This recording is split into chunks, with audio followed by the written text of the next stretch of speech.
The views and opinions of this broadcast do not reflect the views and opinions of Armed Media, New Productions, and its affiliates. Enjoy the show.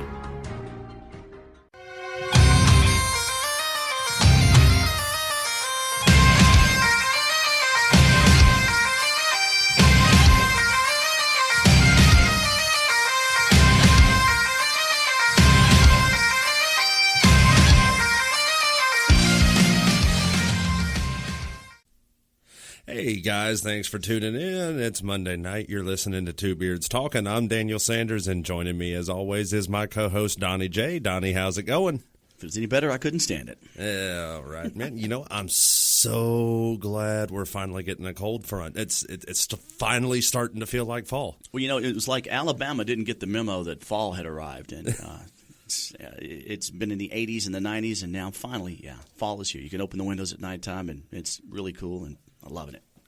Yes, it's feeling great out there. I love it. So, as we always do at the start of every show, we want to give a big shout out to the troops out there. You guys are doing a great job. Come home safe. Keep up the good work. Everybody here back home's rooting for you. So, we're going to roll right into it.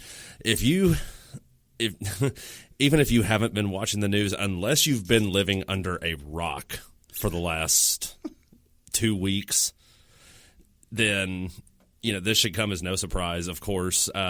Democrats have called for another impeachment inquiry against Trump, but this one they're actually going through with. And it would appear that they do actually have some merit to this case. Yes, some merit to this case, absolutely. So, it's pretty serious accusations here. As it goes, back on, what was it, July, sometime back in July, he was having a phone call with Ukrainian President Vladimir, whatever his name is. And basically, as the impeachment inquiry says, he was asking the Ukrainian government to investigate Joe Biden in exchange for political aid from the U.S. Well, political aid as military aid from the U.S. Yes. Because they wanted to buy some arms, munitions, tanks, jets, that sort of thing. And he says there was no quid pro quo, but I mean, just the nature of the phone call. It's like if you said if you told somebody, an example would be, well, how much do you want? Do you want to sell that? Don't you? You know, and you're looking at somebody shaking your head, and they're going, sure, I'd like, you will investigate the Bidens, won't you? When they're asking for military aid, you know, the implied thing there is, if you do, we'll sell you whatever you want. But if you don't, we might not be able to sell you the weapons that you want. And the Constitution is pretty plain on this, that no foreign power, no foreign government shall have any influence in a political election in the United States. That's in the Constitution. Right. So by the very nature of asking a government to investigate the Bidens, I mean, that in itself could in some way interfere with his being elected. Right. Absolutely, yes. Of course, this is asking a foreign power to investigate somebody for something is nothing new, of course. What was it, back in 2016, I think it was, Biden was actually fooling around with the Ukrainian government with stuff with his son.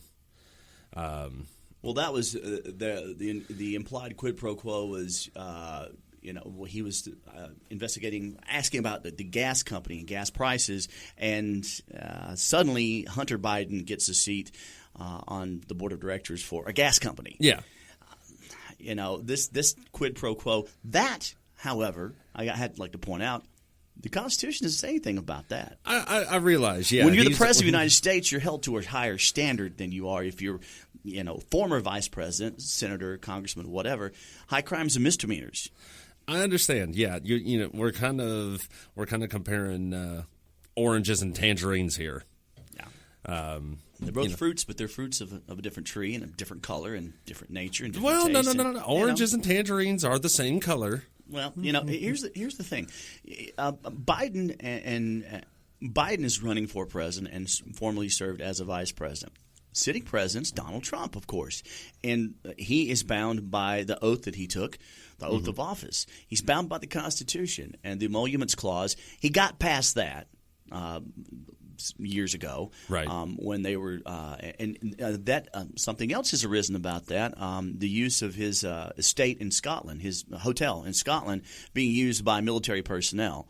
Does that further his nest egg? There's an inherent conflict of interest. Right. It goes back to what we were talking about earlier. It seems that at every turn, and I have, I'm more of an independent than I am a Democrat or a Republican. But the thing is this: it seems that at every turn we have a sitting president that is thumbing his nose at everything that comes his way. Subpoenaed, I'm thumbing my nose at it. Sued, I'm thumbing my nose at that. You can't sue me. Now he stood in front of cameras just a few days ago and admitted that he asked the Ukraine to investigate the Bidens. Yeah. And he even went in further to suggest that China should also investigate. And it's almost as if, I feel sorry for anybody that's in his circle of advisors because, Mr. President, don't say that. And he goes and says it. Mr. President, hand me your phone. You can't tweet anymore. If someone would take his phone away from him, I think maybe, he would have a chance. But as it stands right now, they have a very good case to move forward for impeachment. Now, being impeached in the House doesn't mean you're going to get past the Senate. Correct. Okay, it doesn't mean you're going to be removed from office. But being impeached, not a good thing. That is correct. And moving into an election year, that could, my only thing is this. Even if he gets impeached, even if, the Democrats don't really have anybody that that's going to fare well against him. He will. Yeah. I think he will get a second term if he gets past this impeachment. If they impeach him, if he gets past that, he'll get a second term because the Dems really don't have anyone throwing at him that can take him. And it'll also really be dependent upon, if he gets the Republican nomination. Well, he doesn't really have to. He could run as a incumbent independent. No, the president is the presumptive nominee for the Republican Party, yes. And no one is going up against him. He has no challengers. Nobody as of right now. As of right now. Now, if the impeachment goes forward, who's to say what could happen? Exactly. Now, but is it too late to file? Is it too late to file to run for? I'm not sure what the filing deadline is. I'm not sure if it's too late for him to file to run for president of the United States. Right, and. Me personally, if somebody say like Ben Carson were to step up and try to run again, or Colin Powell, Colin Powell, I would Condi Rice, I'd act either one of those. I would actively campaign for both of them, and I think that they would both do an exceptional job. Both are very politically savvy. Both are wickedly intelligent. One's a former general. One's from Alabama. Condi Rice is from Alabama, from Birmingham. Yep. And both are phenomenal leaders, did an exceptional job under President Bush, and would be great contenders. But like the Founding Fathers once said, the person that is most qualified to hold the office of President of the United States is smart enough not to want the job. It's the truth. Absolutely. But like we said, Colin Powell, Condi Rice, Ben Carson, who was the what's his name? The sheriff. Joe Arpaio. No, Sheriff Joe. No, not Sheriff Joe. The black sheriff from up north. I know who you're talking about. Yes, chief of police or sheriff? You're talking about. I know which one. You know the one I'm talking about. The name escapes me right now, but yeah. Or hell, my personal favorite, Mad Dog Mattis. Mad Dog Mattis is, again, there we go back to the Founding Fathers. He's smart enough to know that that's a job he really don't want. Yeah. And politicians, generals, America's long had a love affair with their generals, and We've had, one that did a really great job, Eisenhower. Short of that, I mean, what's the other president that's been the general that's been president? Ulysses S. Grant. Yes. Well, he was a bit of a drunk, but he kept the nation together. But here we go back to as the general, I think Mad Dog Mattis, he's done his bit for king and country, and I think he's smart enough. I mean, he's just written a book, which I've yet to pick up, but I read Colin Powell's book, My American Journey. And Mad Dog Mattis' book promises to be an exceptional read. I also he made a list of 30 books that you should read, and about five or seven of them, I think, are required reading at all of the service academies: West Point, Annapolis, USAFA out in Colorado Springs. Required reading, and he's a very intelligent, very politically savvy. You don't get to be a 4-star general, Secretary of Defense by not being politically savvy. But he's smart enough to say, "This is a job I don't want." Yeah, and I mean, you just hit the nail on the head. Yeah, there's no one to take Trump right now, and he is his own worst enemy. This is his election to lose. Absolutely, not so much to win, but his election to lose. So. Yeah, like you said, the Democrats don't really have anybody to compete against him. I mean, Bernie just got out of the hospital recovering from a heart attack. I think it's pretty safe to say that that Bernie Sanders' campaign is all but over. Yeah, I don't think the American public will elect a person that's just had a stent put in his heart. Somebody who there's about a 90% chance he will not live to see the end of his first term. Yeah, now if he picks Condi Rice or Colin Powell as his running mate, maybe he'll get elected. But short of that, I don't think so. I think it's pretty safe to say that Senator Sanders' career is over, and Biden would be the next one. That's the next closest, I think, front runner. Well, then you've got the issue with Biden is the age thing as well. I mean, he would be well into his 80s by the end of his first term. Well, I don't think we've ever elected an 80-year-old president before. I don't think we have. No, we've had some turn 80, I think, while in office, but I don't think we've ever elected one that old. Now, here's the unique thing about this. Only in America is that considered an issue. If you will remember, for years and years and years, members of the Politburo in the Soviet Union, every one of them that was premier or president or prime minister, whatever the office they call it, every one of them was like in their mid-80s. I mean, like early mid-70s to mid to late 80s. And over there, they're considered, it's considered statute. Right. Actually, the older you are, the more revered you are, the more intelligent you are. To live 80 years in the Soviet Union, can you imagine the body count you pulled up? I mean, but over here, we want someone youth and vitality, and Mr. Trump, I think, is approaching mid-70s. Yeah, early 70s. Early 70s. Yeah. So. But as I said, if he gets past the impeachment, the whole impeachment issue, and right now the Democrats have a much better case against the president than they did the past time they were talking impeachment. Before, it was just saber rattling. This time, I mean, and here's the thing also. The president, I will give him credit for this. He has looked at the cameras and said, yeah, I did it. Yeah, I called him. I asked him to, and I think China should too. Okay. He didn't try to cover it up. Right. Because that would have been even worse.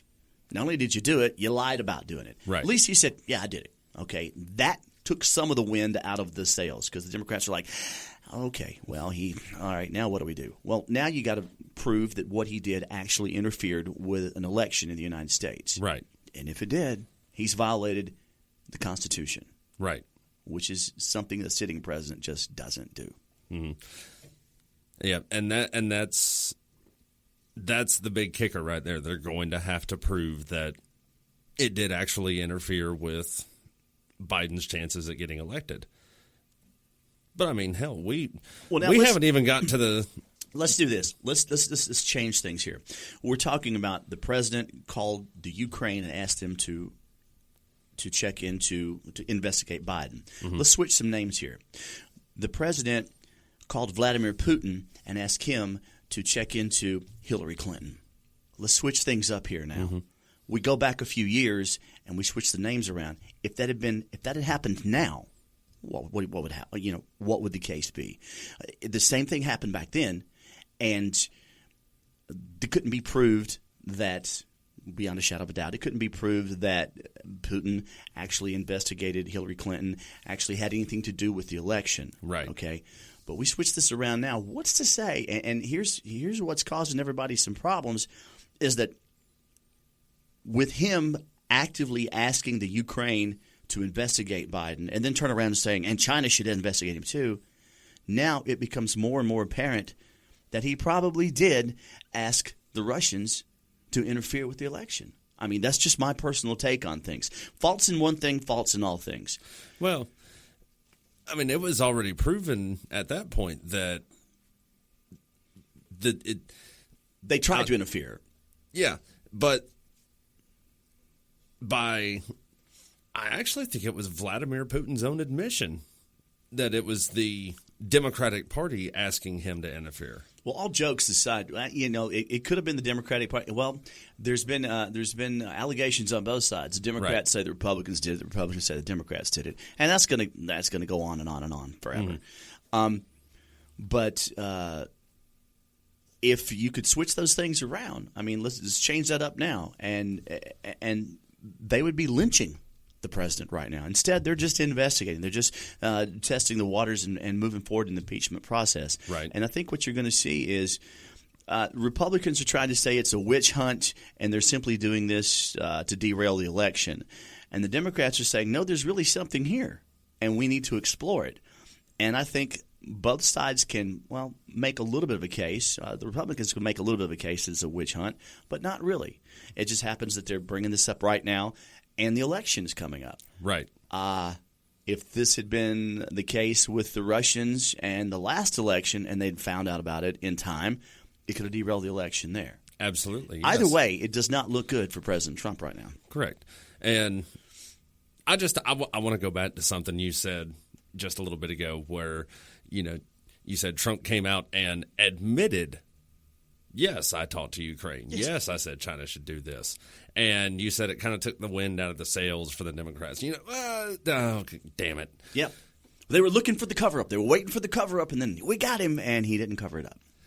Do you think that would have helped Bill Clinton's case any at all if he hadn't lied about it? I think it would, and here's why. If Richard Nixon had looked at the cameras back in 1972 and said, you caught us? Yes, we broke in.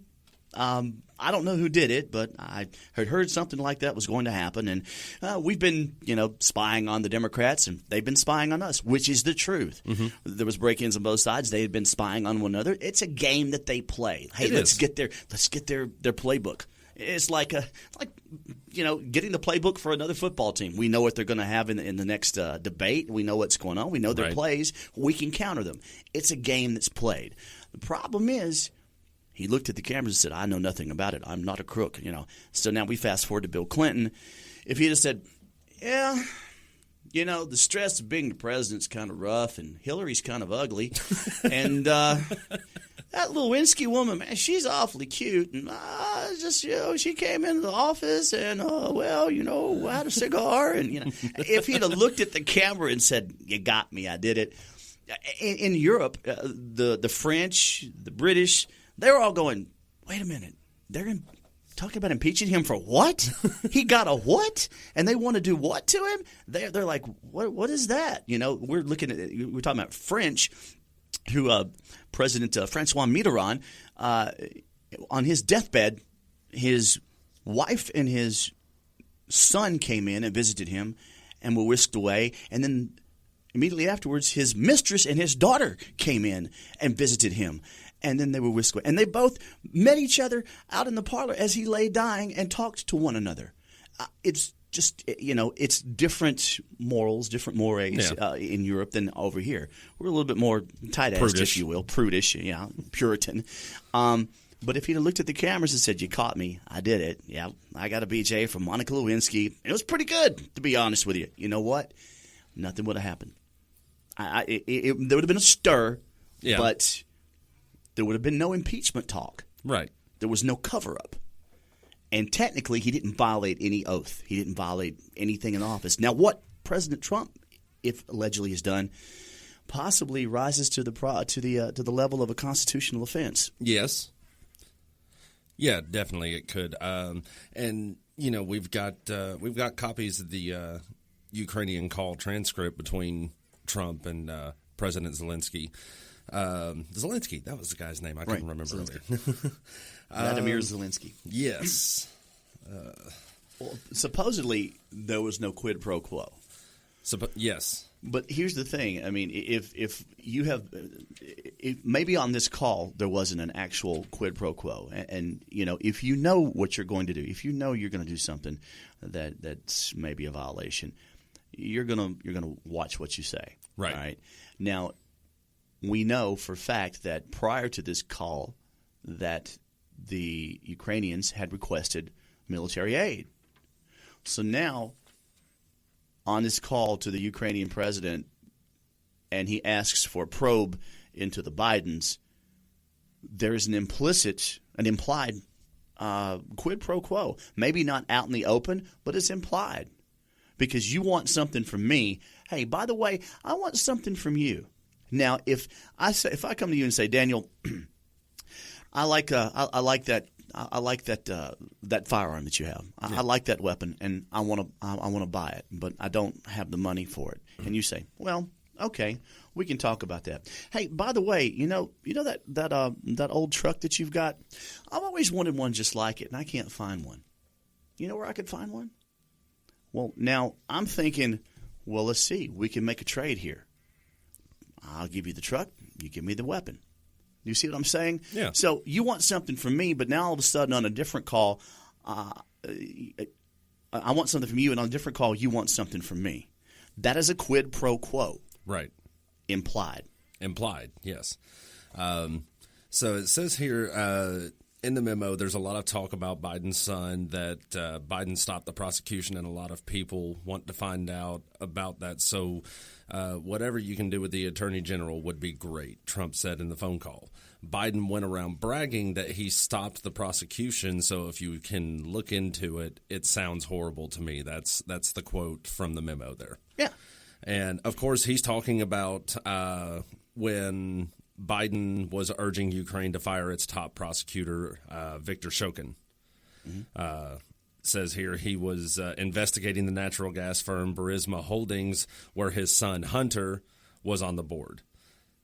And suddenly he gets fired. Yes. Well, I mean, this is like this is nothing new. This goes back to, I mean, this has been going on for years and years. Remember, earlier we spoke about Watergate.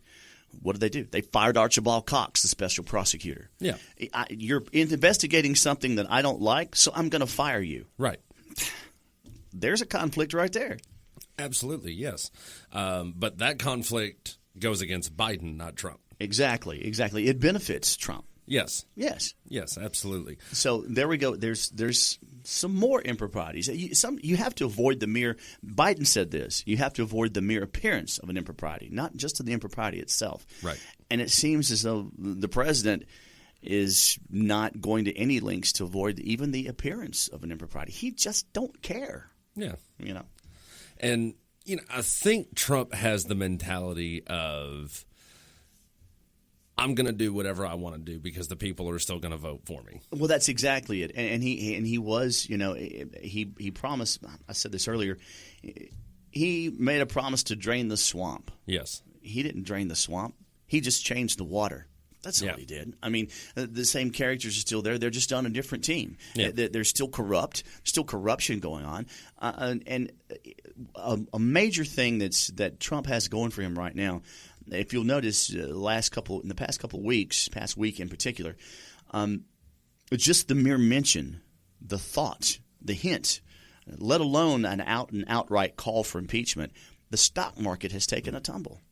Stock market was down 200 points the other day. Mm-hmm.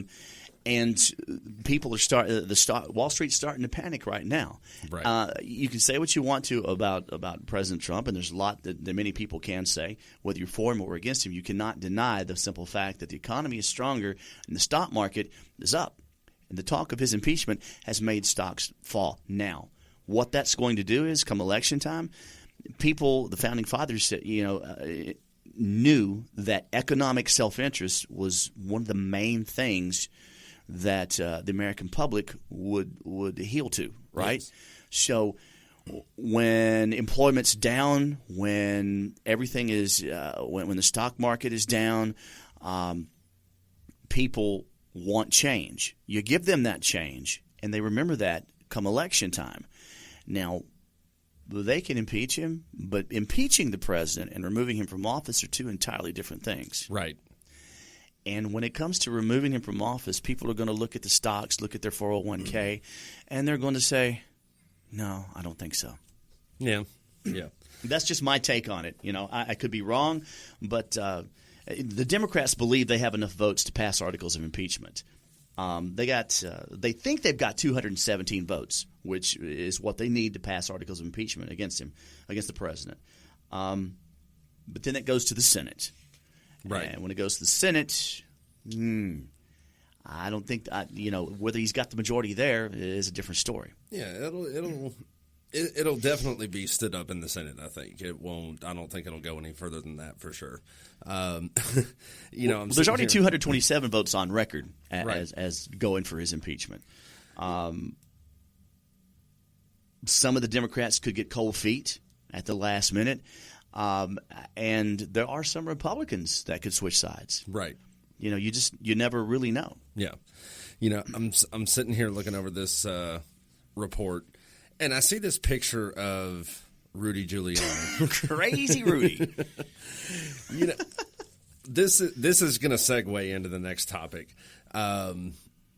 Rudy, you would think I'm going to say it anyways. As intelligent as this man is, he was mayor of New York City. He's also a federal prosecutor. He was a federal prosecutor. Yep. He is an attorney. As intelligent as this man is, last Saturday on Saturday Night Live, Weekend Update, they were talking about the impeachment going on and everything. And they were talking about Rudy Giuliani. Crazy. And they played a clip of Rudy defending Trump on the news.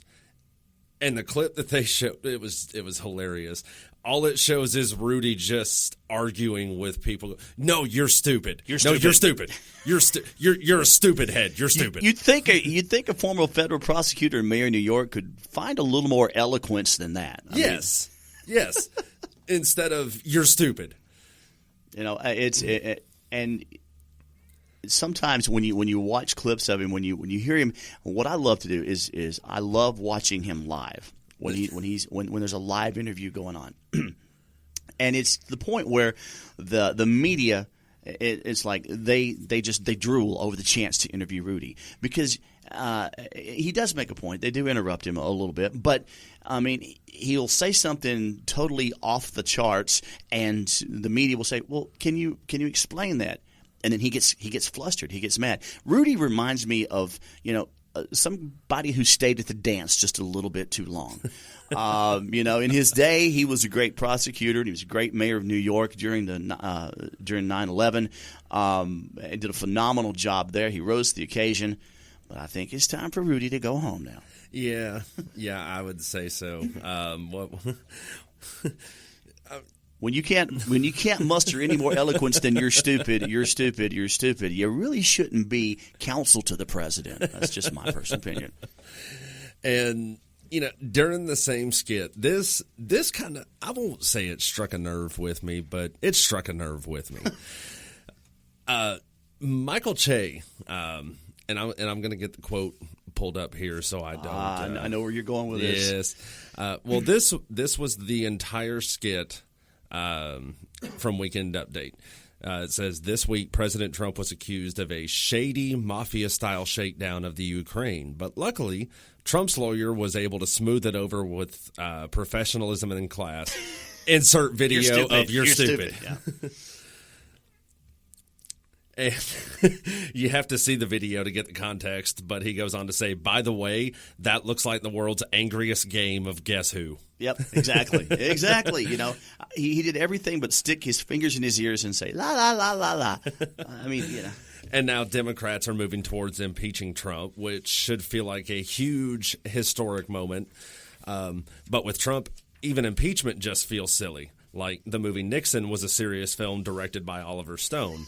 The movie about Trump is going to be from the dudes who brought you American Pie. Or Harold and Kumar goes to Guantanamo. I'm not sure which.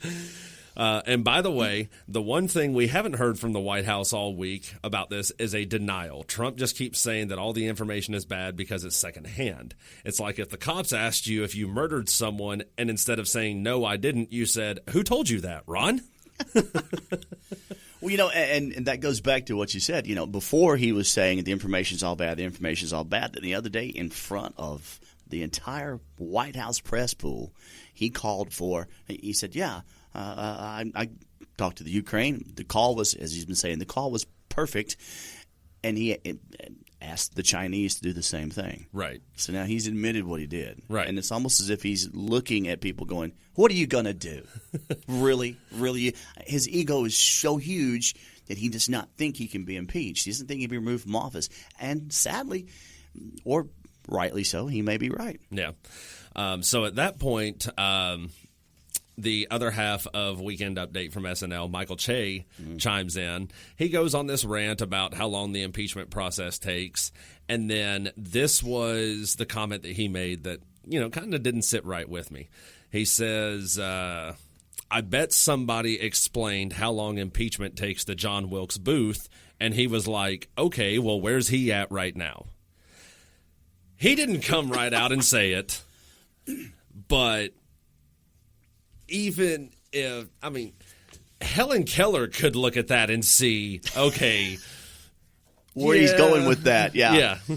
Well, you know, implying that that someone should commit a heinous crime like John Wilkes Booth did, and actually calling on someone to do it are two different things. And he didn't call on someone to do it, because there have been people that have said this, that have put it in tweets, put it in Facebook posts, put it in text messages, and suddenly that knock that they hear at the door is the Secret Service and the FBI coming to take them away. Right. And when you get arrested for threatening the President of the United States or attempted assassination, they don't put you in prison. They make you do the Thorazine shuffle for the rest of your life. They put you in an insane asylum because it's just implied that if you're crazy enough to advocate assassinating a sitting president, you're crazy. Yeah. And you're never going to see the light of day. Right. That's how they can't put you in prison for saying that, but they can lock you away. Yeah. Yeah, absolutely. And, you know, like I said, he didn't come right out and say it, but you know as well as I do that there are crazy people in the world that will look at that as will a look mandate at that and say that, you know, Michael what? Che told me. Yes. I know. Yes. Yeah. So, and I mean, really think, imagine, I'm just going to spitball here. Imagine Tim Allen had said that 4 years ago about President Obama. He would have been arrested. Oh, yeah. Yeah, arrested. Yeah. It's where there's different strokes for different folks. You want in that same kind of vein, the things that President Trump has said, has gone on record for saying, the things that he's done, the things he's gone on record. He's called women bimbos. Yes. He's made fun of women for being on their menstrual cycle. He's made fun of handicapped people. He ridiculed Senator John McCain, saying, I like my heroes to not get captured. I mean, the things that he has said have been so egregious. If President Obama had said the same things, he'd be burned in effigy. They would have called for his removal. I mean, President Obama couldn't get away with one half of the stuff that President Trump has been able to get away with. And, you know, I'm not justifying any of the things that Trump has said in that light. I'm just saying, look at from the outside looking in. You know, I served in the military. You served in the military. Yes. I did not vote for Obama. I did not like his policies. I did not agree with his policies, but I was still on active duty when Obama was elected to the office. And you have to support your commander-in-chief. And, yes, he was still my commander-in-chief. Mm-hmm. And You I took salute, an oath. you say yes, sir, and you do what you're told. Right. Yes, absolutely. And even to this day, even after I got out of the military, I still didn't like Obama. But he was still my president. Well, see, here's the thing. I've always maintained this, and when I see people with Facebook posts and they demean the president by calling him names, I'm not going to say some of the names that I've seen him called, and I have never called President Trump anything but President Trump. Right. It kills me when people say he's not my president. You're an American citizen, so yes, he is your president. In fact, you might not have voted for him, but he is still the president of the United States. You respect the office, even if you don't like the man Right. or woman that sits in that chair. You respect the office because it's the highest office in the land. It's the leader of the free world, and that itself deserves respect. Now, you might not like the man. You might not like his policies, but I think it belittles anyone who calls the president a name. Right. Now, if you want to call Senator McConnell turtle all day long, I don't care. That's just my personal thing. But, the highest office in the land deserves a modicum of respect. Right. And I will disagree with someone's policies all day long, but I will still say Mr. President, President Trump, President Obama, President Clinton, President whoever, because that's self-respect. Yes. And anyone should do that. And being in the military, as you said, that's the commander-in-chief. You don't speak ill of the commander-in-chief. You simply carry out the policies. Absolutely, yes.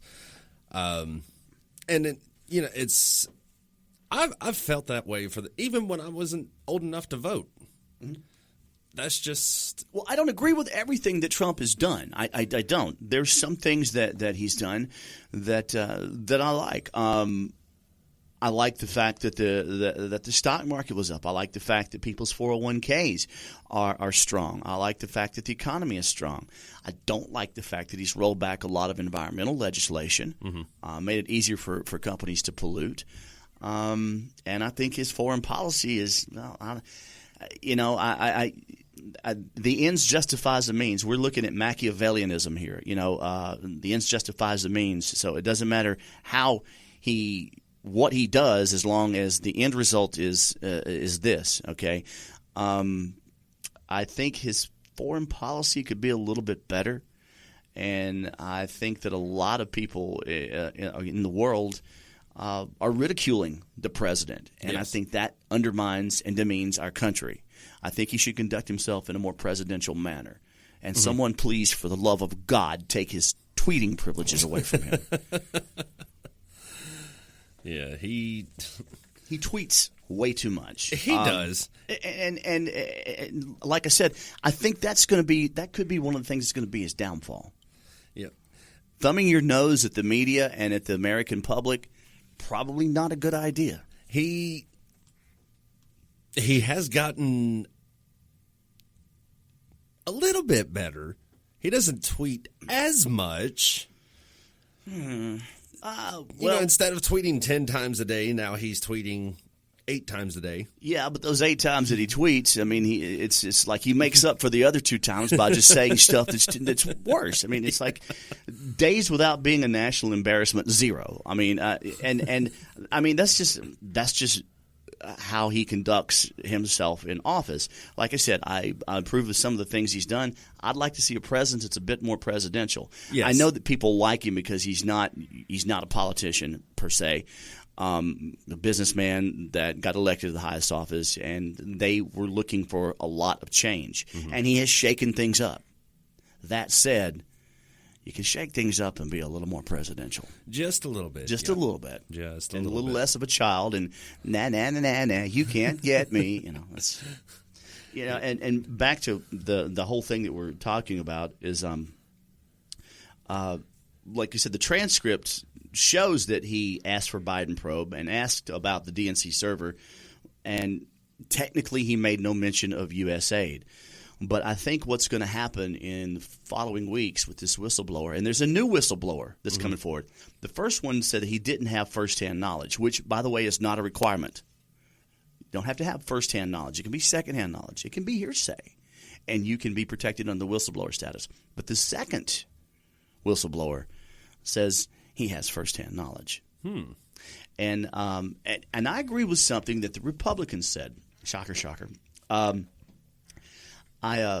The whistleblower status, when you're a whistleblower, you're kept. You have protection. Right. And that protection should exist. But you got to come out, and I think that this person should be. I think he should be cross-examined in public. I think his testimony should be public. Yes. Because I think that, obviously the president's got the right of any other citizen, the right to confront their accuser. Yes. And keeping him, protected right now is a necessity because, I mean, what we've seen with Hillary, people that come forward with information suddenly wind up dead, They commit suicide by shooting themselves in the back of the head 3 times or something like that. And we don't want that to happen to this guy. No, absolutely. We want to hear what they've got to say, but we want to hear it. We want it to be in public. Right. Now, and, with everything that Trump has been accused of, we can honestly say that all of his accusers are still alive. This is true. And, it reminds me of when Biden was running for the Democratic nomination. There was a posting. There's a picture of him and Obama. And President Obama is leaning over, and Biden is laughing. President Obama's got a kind of a serious look in his face, and the caption says, "Joe, you do know Hillary kills people, don't you?" And the thing about this is, the president has had a lot of accusers, and it's just this. We spoke of it earlier. It's this amazing ability of President Trump to get people to support him when it's against their own self-interest. Right. We've got evangelical Christians out there that are voting for him. And in an interview, he was asked, do you think that you need forgiveness for your sins? And he said, no, I don't need forgiveness. So that means that you don't sin or that you don't need forgiveness for your sin. If you're an evangelical Christian, this goes against everything you believe in. And yet they support him overwhelmingly. He gets support from areas that you would think that they would be completely against him. And I think this goes back again to a little bit of the economic self-interest. Right. Mention of his impeachment made the stocks tumble, made the stock market, Wall Street took a hit. And I'm anxious to see how this plays out in the next few days. Yeah, absolutely. It'll I'm really interested to see the outcome in this. So but we're going to move on to the next topic because we're running short on time here. Active shooter on Friday or Thursday. I can't. An 80-year-old. An 80-year-old active shooter. Yes. This was on Thursday in Vancouver, Washington, at a senior living apartment complex. So it says 62 years and older. Studio apartments and 1-bedroom apartments. And he was 80 years old. He was 80 years old. Well, I was raised by my grandfather, and all I can tell you is this. When they got one foot in the grave and one foot on a banana peel and a shotgun in their hand, you might want to get the hell out of their way. Just a thought. It says a man was killed and 2 women were injured in a shooting Thursday afternoon in the lobby of Smith Tower Apartments in downtown Vancouver. The suspected shooter, identified by police as Robert E. Breck, 80. This isn't funny, but I mean, it's there's some humor here. But anyway, go ahead. Just a little bit. Just a little bit. I mean, you got to try and make light of a serious situation sometimes. I just want to know what you do to piss off an 80-year-old man to the point that he shoots you. I don't know. Maybe he didn't like the food they're serving in there. Maybe he doesn't like the. I don't know. 80 years old. Here's the thing: life in prison means nothing to him. I mean, yeah, what's that that could be like another 5 6 years, months. another 6 months, or and this goddamn banana pudding. I'm not eating this slop anymore, Or it's sad that a week can't go by without there being another shooting. Yes, but this one has a little bit of levity. It's sad that it did say people were killed. Yes, it does say one man was killed and 2 women were injured.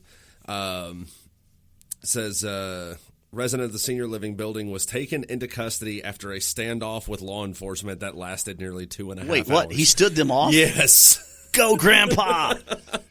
It says the victims have not yet been identified. However, the two who were injured were transported to Peace Health Southwest Medical Center, where a hospital spokesman said both were in satisfactory condition. Says Breck was booked into the Clark County Jail on suspicion of first-degree murder and 2 counts of attempted first-degree murder. He will make a first appearance on the allegations Friday morning in Clark County Superior Court, so that's already happened. Says he allegedly fired shots in the building's lobby shortly after 2 p.m. A 77-year-old man who's a resident and asked not to be identified said he saw Breck enter the building through the side door. The witness entered through the same door a short time later. So Breck enters the building, and this unidentified witness walks in shortly behind him. Says when he got inside, the witness said he saw Breck standing with a handgun in the lobby and heard boom, boom. The witness turned and fled. He went to the dress shop next door and called 911. Police were summoned at 2:09 to the address, where they found 3 victims in the lobby suffering from gunshot wounds, and Breck was holed up in his apartment on the building's 13th floor on the south side. Sound like somebody got a grudge here. It sounds like it. Somebody got a might pissed at this. You know, I have no idea what you get mad at when you're 80 years old, except maybe the world or everybody around you, or I don't know, you know. Yeah, I'm still trying to figure out what you Is he jealous? Did someone take his girlfriend or something? I mean, you know, this is serious business here. It is. And Grandpa got pissed. I hate that I'm laughing at this, but, I mean. At least he didn't go into a school. Yes. And you know, there's not a lot of kids that have been killed, or you didn't go into a mall. I mean, it was a senior living facility. Yes. And that's a terrible thing, and we shouldn't laugh at it, but, I mean, you got to look at – I mean, at the age of 80, what prompted this? Yeah, exactly. And there's nothing. I've read several different articles on this, and there is nothing that gives a motive as to why he did this. It doesn't even list any mental health issues like Alzheimer's or anything like that. Well, that could very well come into play later on. We don't know, but I mean that would be sad that someone got that confused. Yes, absolutely. And like I said, I hate that I'm laughing at this, but I mean, an 80-year-old man holding the police at bay for 2 hours. Yes, you got to give props to that, man. Absolutely, go Grandpa.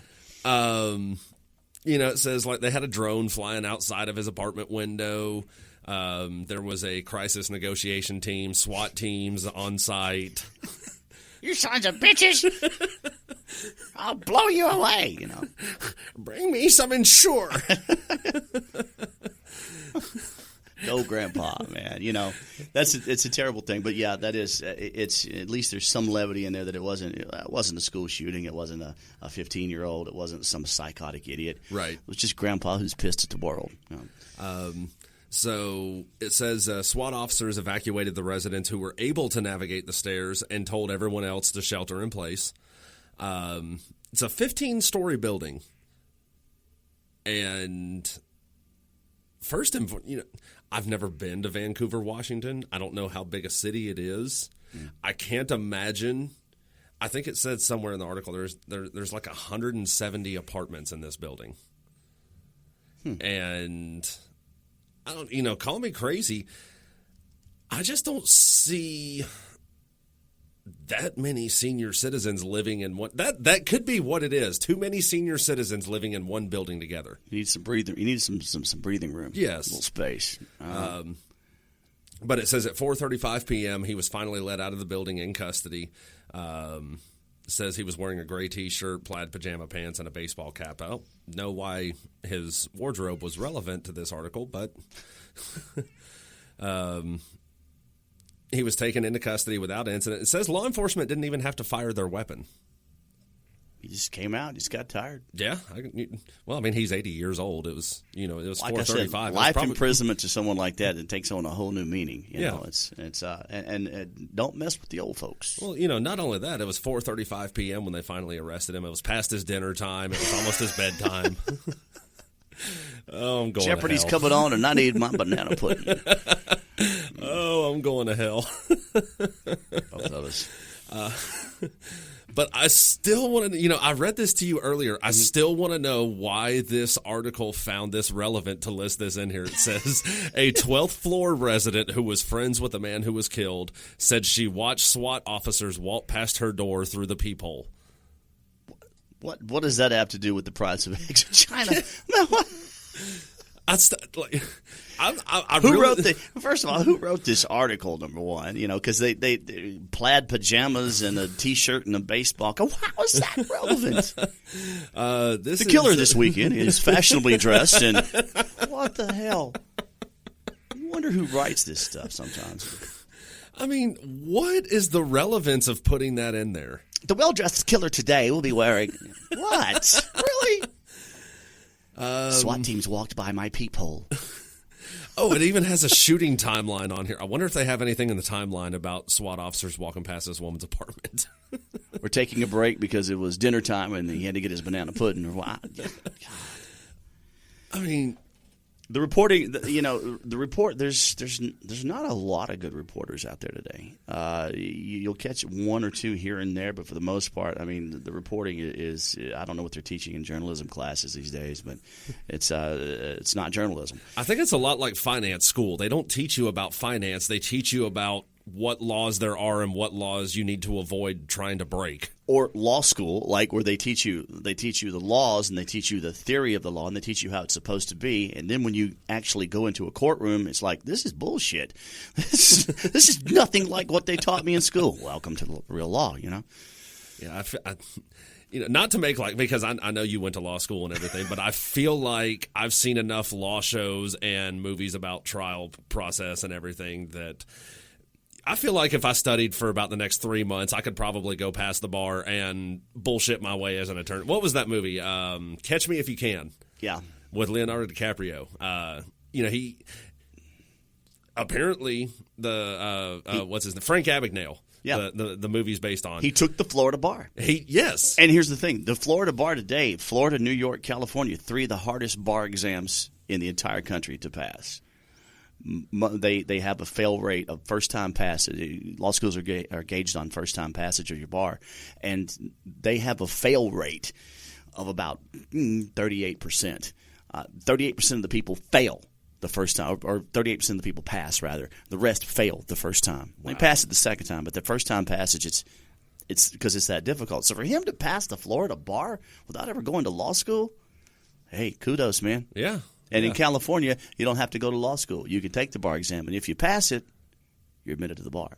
Yeah, and I think it's the same way in Virginia. Like a licensed bar attorney can recommend somebody to take the bar without them having to go to law school. Not familiar about that. I know some Wisconsin, if you pass the bar, if you graduate from a Wisconsin law school, you're automatically admitted to the bar. So, But anyway, no, that's. How did we even get on that rabbit trail? Making fun of lawyers like you like to do. So that's okay. I have no problem with that. Yeah, but what is the relevance of I saw them walk past my peephole. Well, that goes, like I said, that goes back to somebody's just trying to write a story and just looking for information to fill in. Like I read some of the things about the impeachment story or about other issues of the day. Some of the fillers that they have in there are totally irrelevant to the whole story. They just use it to fill up. So much as we're doing now. Yeah, that's true. I'm still floored. Like, you think of elderly people. Like when I would think back to my grandparents, and it could just be because it was my grandparents. I don't really associate with elderly people that I'm not related to, but the few that I have had interaction with, I guess it's like anything else. They don't seem like the kind of individual that's going to snap and shoot somebody. Well, I know my grandfather had no problem pulling out a shotgun. Some people parked in our yard one time because we lived way out in the middle of nowhere, and I guess they were lovers. They thought it was a lover's lane, and Dad opened the door and told them to get the hell out of there. And they yelled, "Screw you, old man," but they didn't say screw at him, and Dad just kind of turned around, shut the door, went, got the shotgun, came back, fired a couple of shots over their car, just above the roof of the car, and they screeched tires and got the hell out of Dodge. Don't mess with the old man with a shotgun. Yeah, I can't say I blame them there in that instance. So, but we are running short on time, so I'm going to take the opportunity to real quick to plug the Facebook page again. Don't forget to go check us out, Two Beards Talking. Like us, follow us, interact with us. We love interaction. If you agree with us, if you don't agree with us, just let us know. Either way, let us know. I mean, I'll Facebook argue with you all day long. I'll argue with you in person all day long. I'm not a Facebook keyboard warrior. We'll talk face to face. But if you're going to argue, have some information, know your position, be able to defend your position. That's all I ask. Yes, absolutely. Don't come at me with the Rudy defense. You're stupid because you're stupid. You're a stupid head. Yeah. And I'm also going to take the opportunity. I have a new show coming out on Tuesday nights at 8 p.m. With a special guest that's been on the show before. He's now going to be my new co-host on the show. His name is Rod Burks. You've heard him before. My former company commander. The show is called 2AT Second Amendment Talk. We'll be discussing everything Second Amendment, from politics to current events with the Second Amendment, ways to defend your home, defend your family, advancements in technology, so much more. So be sure to tune in. Our first show will be tomorrow night at 8 p.m. Tuesday nights right here on Armed Radio. Don't forget to check that out. Again, big shout out to the troops. You guys are doing a good job. And sailors at sea. And sailors, yes. All service members. We're not leaving anybody out. Man, woman, whatever you identify as. I know it's a new military out there these days. So, yes, all service members out there, keep up the good work. And we're all rooting for you here back home. Come home safe. Yep. So, I'm going to say it again. I'm so glad fall is here.